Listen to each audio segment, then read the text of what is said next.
Hello everyone, welcome to my new blog video. এখন আমি যাচ্ছি হলো লক্ষ্মীপুরের যে তাবলিগ জামাতের মার্কাজ মসজিদে।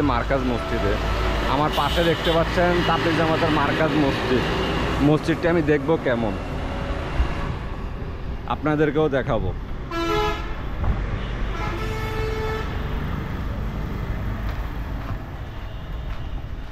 মসজিদটি বন্ধ না, খোলা আছে।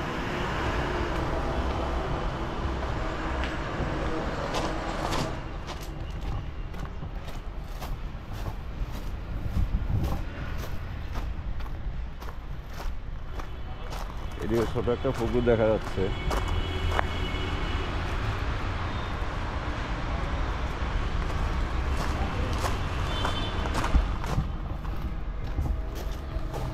এটা হচ্ছে তাবলিগ জামাতের মার্কাজ মসজিদ।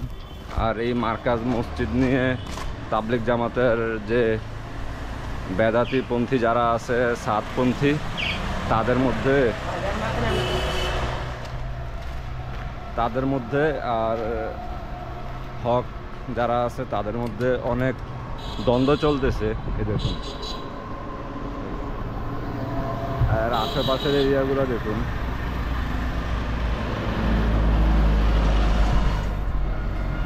এই মার্কাজ মসজিদে এক সময় মানে লোকারণ্য থাকতো। যখন তাবলিগের সবাই যখন এক ছিল, যখন ভিন্ন ভিন্ন হয়ে গেছে তখন গিয়ে সমস্যাগুলা শুরু হয়েছে আর কি। তো এখন সাতপন্থীরা এখানে অবশ্যই থাকতে পারে না। আর আমার পায়ে ক্যাটস পরা, যার কারণে মসজিদের ভিতরে ঢুকতে পারি না। মসজিদটা অবশ্যই খোলা আছে, মসজিদের ভিতরে ঢুকে মসজিদের সৌন্দর্য দেখানো দরকার ছিল। আর এইদিকে দেখুন টেপের উজুর ব্যবস্থা করা আছে, ওইদিকে পুকুর আছে। আর সামনে কোনো অবশ্যই দোকানপাট নাই। এখানে শেখ হাসিনা চলে যাওয়ার যে মানে লেখাগুলো, এই লেখাগুলো এদিকে লিখে দেওয়া হয়েছে। আর এটার সম্পূর্ণ এরিয়াটা তো আমি আপনাদের দেখাইলাম। এইদিকে কি একটা গেট দেখা যাচ্ছে, গেটের ভিতরে প্রবেশ করা যাবে কি না জানি না।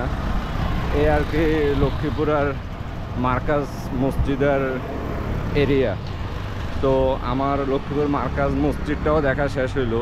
তো এখন আমি চলে যাব অন্য কোনো দিকে, যেহেতু আজকের একদিনে কয়েকটা ভিডিও রেকর্ড করার চিন্তা করতেছি।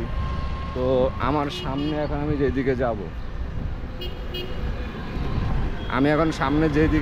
এটা একটা শহীদ চত্বর। এই শহীদ চত্বরের নাম কি দেওয়া হয়েছে জানি না, গেলে হয়তো দেখতে পাবো আর কি। আমাদের লক্ষ্মীপুরের উত্তর স্টেশনে তো শহীদ আফনান চত্বর দেওয়া হয়েছিল। আর এই চত্বরের নামটা কি, চত্বরে যাওয়ার পরে বলতে পারবো আর কি।